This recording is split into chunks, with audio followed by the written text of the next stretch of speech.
ndị be anyị na-ekene ọ nwere ife nsị na m ga-ekwu maka ya eburu m n'obi na m ga-abụta online today mana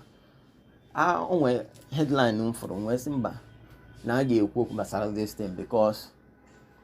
ọ na-adị mma ifu ife na-adịrọ mma ikwu okwu n'oge ọ bụ na ikwuru okwu n'oge ọ na-adị emebi ife ọ nwere ihe m fụrụ online na-asị headline wee sị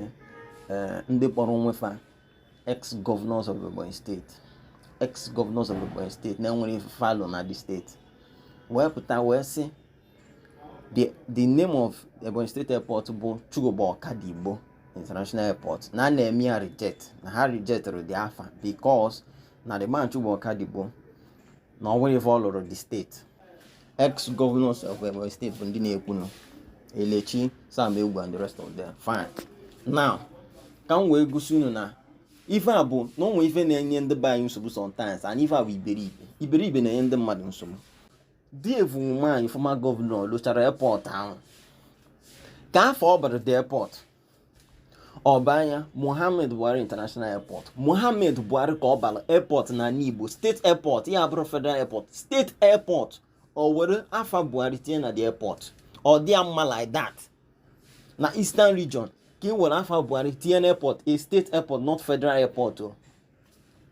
ọ dịghị mma o nwere onye kwuo okwu now watch this ị ga na that state na dịka Enugu steeti lụcha airport ọ dịghị ka a ga-ewelu afọ onye Fulani tinye airport and Enugu state youth will not come out and protest it after that stupid move by Dave Umahi Buhari na onwe ya eji afia wee baa the airport mee ya reject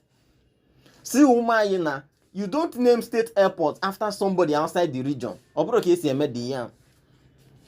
Buhari na onwe ya si Umahi na o metere ya wee kansụl afọ ahụ wee welu afọ onye Igbo another man na-emebe recognize wee wele afịa Chuba Okadigbo wee tinye na the airport ịba that airport Chuba Okadigbo ise 1 million times better than ịba ya Muhammadu Buhari. I don't have anything against Northerners, but it's 100 times better ịba ya afọ Igbo. Umahi did not do that. Ọba ya afọ onye Fulani and onwe ya ekwu kịtazi ex-governors pụtazia ex-governors ekwuru okwu mgbe abalị the airport afọ onye Fulani they didn't say anything ọ dịfa mma kịtazi abanye afa onye Igbo befa fasi no they will not accept it no Anambra man no ọrụ na Senate this and that.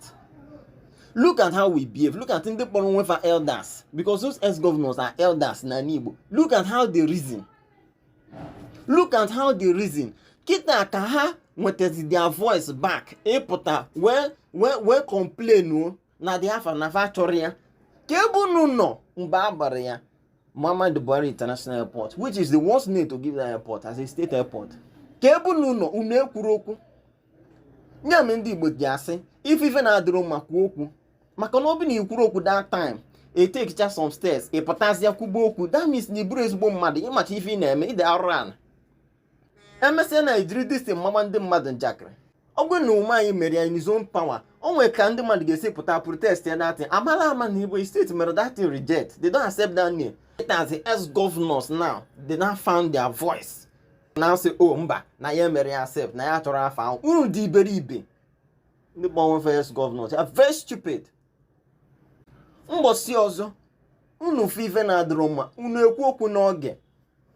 youth the same thing if something ka a na-eme na steeti unu ọ na-agba a na-eme argument online most Ebonyi youth asị gị ọrụ gọọmenti melụ it's not a matter of no gọọmenti melụ or no Umahi melụ mepe ọnụ kwuo okwu challenge that thing.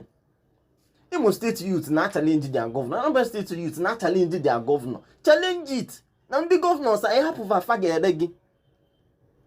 assuming na arụchara airport ahụ na baya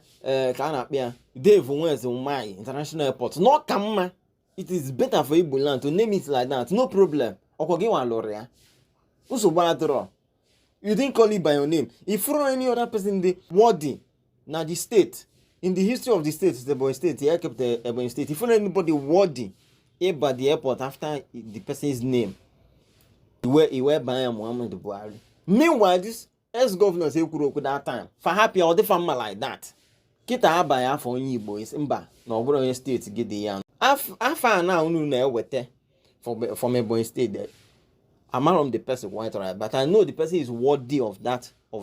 being named that airport. Very likely that the person is worthy. But why you never throw this name before? Mohammed Buhari, why you never throw this man's name before? Oburu kita Igbo Chuba Okadigbo. Ife na-akpọ nkewani na esemokwu. Na-ebute esemokwu. Unu ekwuru okwu before kita you people found your voice. Ụmụ agadi na-agba ofe. Yalla.